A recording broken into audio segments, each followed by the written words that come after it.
एक innocent action जो game होती है उसमें आपने तफरीक डाल दी कि ये गरीबों के खेल हैं और ये अमीरों के खेल हैं, अमीर ये खेलते हैं और गरीब ये खेलते हैं। नहीं भाई, खेल खेल होता है। अब आप कहें कि स्क्वॉश और क्रिकेट जो है वो गरीबों का या अमीरों का है, नहीं, वो खेल है। हमने झक मारी है क्रिकेट में भी, माजरत चाहती हूँ, और स्क्वॉश में तो जीत गया हमारा बच्चा, ये पाकिस्तान चैंपियन, मतलब बहुत बड़ी बात है। हॉकी हमने उठा के वो फेंकी, पता नहीं कितने गई हॉकी, सिरती बजी जी। नो वंडर बेचारा ऐसा हो गया।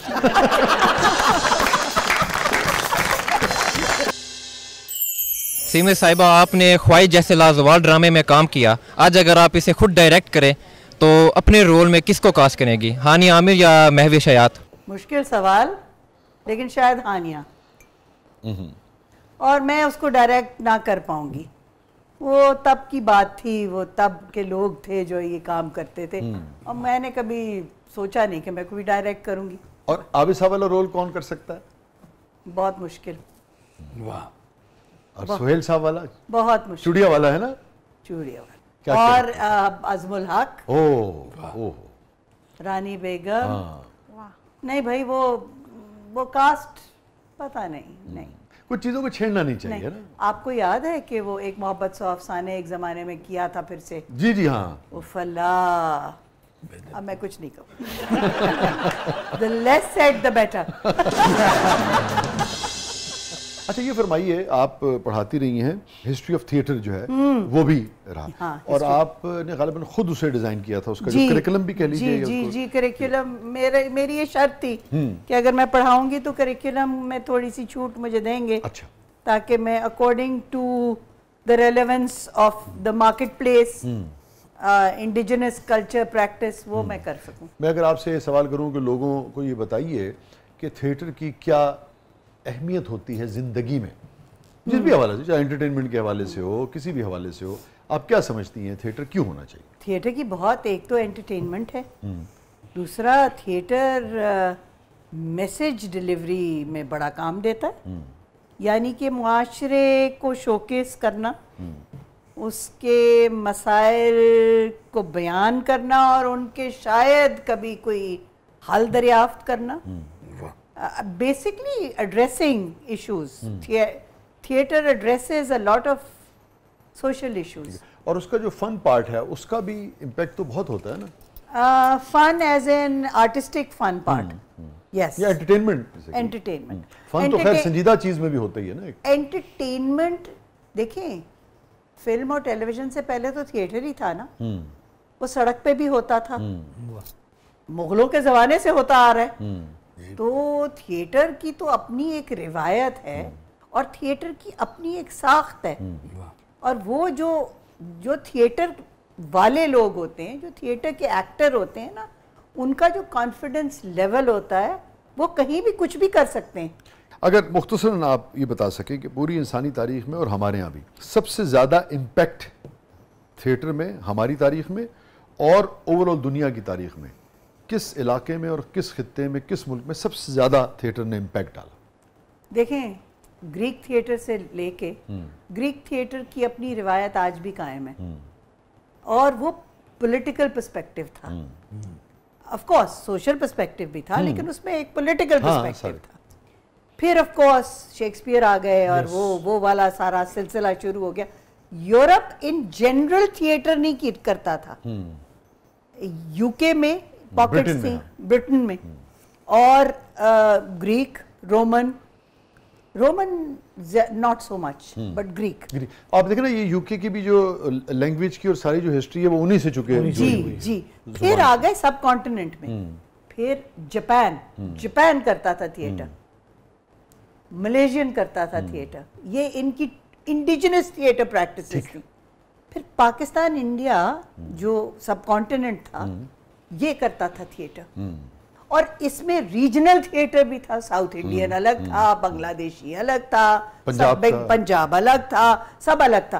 तो ये हर एक का इम्पैक्ट और हर एक का सोशल पर्सपेक्टिव फर्क था, लेकिन था थिएटर, और बेसिक ली एंटरटेनमेंट था, बिकॉज और एंटरटेनमेंट नहीं थी ना, हाँ, ना यही फिल्म थी, ना टेलीविजन था, ठीक है। ना रेडियो था। बात कहने का, कहानी सुनाने का, तारीख बयान यही करने medium का। था। देखें जो शाही किले के बाहर बारादरी में रैप करते थे सारी उम्र, कहानी दास्तान गोई जिसे कहते थे, वो रैप करते थे। रैप तो हमारे यहाँ से शुरू हुआ है, नहीं कहते हैं जी वहां से, और जिस तरह बयान करते जिस तरह वो रैप होता था ना जी, तो दास्तान गोई भी एक काइंड ऑफ थिएटर था।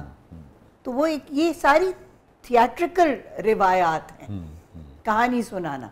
तो सबसे ज्यादा इम्पैक्ट आपको कहाँ नजर आता है कि हाँ भाई ये जो थिएटर था इस मुल्क का, जैसे आपने जापानीज थिएटर की बात की, मलेशियन की बात की, ब्रिटेन का, फिर रोमन्स का, फिर हमारे यहाँ जब आप देखती हैं एक उस्ताद की हैसियत से, तो आपको क्या लगता है कि ऐसा थिएटर जो भी उसकी वजह हो, चाहे एंटरटेनमेंट हो, चाहे हिस्ट्री बयान करता हो, चाहे बादशाहों की कहानी, ब्रिटेन का थिएटर बहुत पावरफुल है, बहुत पावरफुल, बहुत पावरफुल है आज भी।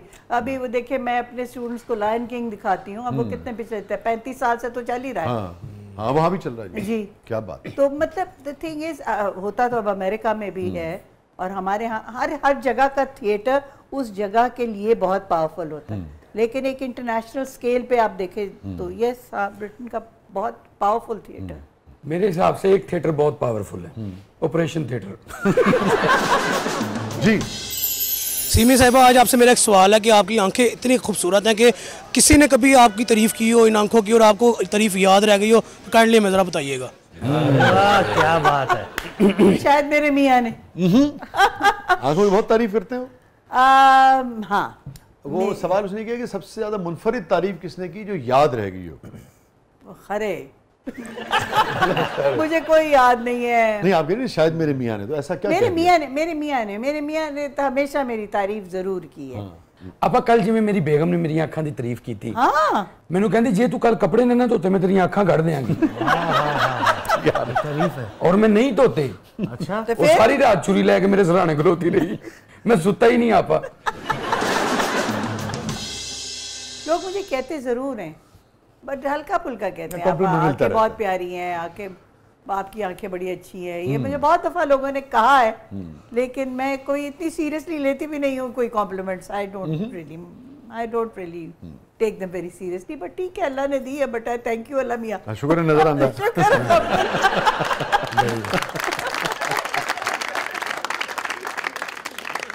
आप एक सवाल करना चाहना जे गुस्ताखी ना हो जाए। जरूर जरूर। जितनी एडियां एडियां वड्डियां अखां होण, मीनस कि जिवें ਤੁਹਾਡੀਆਂ ਨੇ, ਇਹਨਾਂ ਨੂੰ ਜ਼ਿਆਦਾ ਨਜ਼ਰ ਆਂਦਾ ਹੁੰਦਾ ਹੈ। कदे कदे ਮਿਲੇ ਮੈਨੂੰ ਜਾਣ ਗਈਆਂ ਚੋਰਾ ਤੈਨੂੰ। यस, अच्छा मेरा दसो ਉਹਦਾ फायदा ਹੁੰਦਾ है नुकसान ਹੁੰਦਾ है। दोवें कदे कदे नुकसान ज्यादा होता है। ਬੰਦਾ ਕਹਿੰਦਾ ਕਾਸ਼ ਮੈਂ ਨਾ ਹੀ ਵੇਖਿਆ ਹੁੰਦਾ।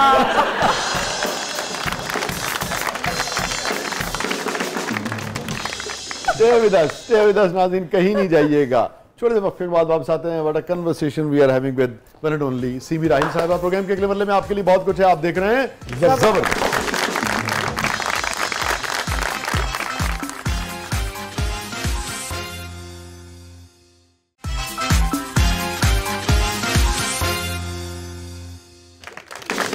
वेलकम बैक नाज़रीन, जबरदस्त में एक बार फिर खुशामदीद। और सीमी अब हमारा सेगमेंट है जिसका नाम है catharsis.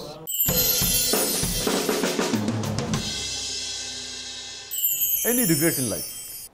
Regret is something I think 20 साल पहले अगर तुमने सवाल पूछा होता तो शायद मैं कहती यस, कि मैंने ये नहीं किया, मैंने ऐसा नहीं किया, मैंने वो नहीं देखा, मैं यहाँ नहीं गई, मुझे ये करना चाहिए था। बकेट लिस्ट जो है वो तवील थी, लेकिन अभी बकेट लिस्ट है मेरे पास, लेकिन रिग्रेट वाली नहीं है। तो ये कंटेंटमेंट कैसे आई?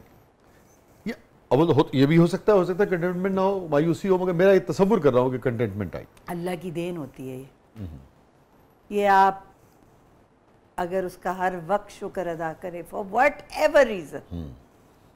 मुझे किसी ने ये बात समझाई थी जो मेरे दिल के बहुत करीब है, खातून मेरी सहेली है, she is very very dear to मी।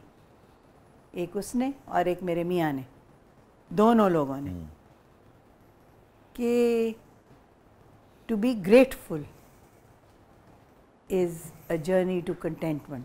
वाह, बेशक। तो बड़ी अहम बात की आप।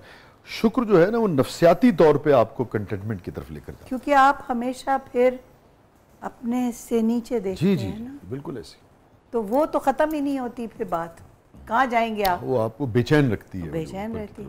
ये जो ठहराव आया ये एकदम से अचानक आ गया? नहीं नहीं, अचानक कोई नहीं आता। मियां साहब ने धीरे धीरे हैं समझा बुझा के। नॉट सो मच समझाना बुझाना, लाइफस्टाइल। लाइफस्टाइल से कैसे? जो प्रैक्टिस होती है आपकी, अच्छा ओके, इंसान की एक अपनी प्रैक्टिस होती है, जिससे आपको 24 घंटे अगर कोई समझाता रहे ना, ये ना करो, वो ना करो, ऐसा ना करो, वो जिद आ जाती है, मैं तो करना है। लेकिन अगर कोई आपके इर्द गिर्द ऐसे लोग हों जो एक खास तरीके के इंसान हो, तो आप सोचते हैं यार ये तो बहुत अच्छे लोग हैं और मैं काश मैं इन जैसा बन सकूं, या मैं ये कर सकूं, या मेरे में ये ठहराव हो, या मेरे में ये शऊर हो, या ये, हाँ, तो ये उनकी प्रैक्टिस से कहे बगैर, हाँ उनके कहे बगैर वो आपको ये नहीं। मैं लाइफस्टाइल से ये समझा कि शायद कोई खास तरह का तर्ज जिंदगी तो ऑफ कोर्स है, कोई खास तरह का उठना सोना जागना करना, हाँ वो भी बहुत डिसिप्लिन ऑफ लाइफ भी बहुत जरूरी है कि आप उठते हैं, आप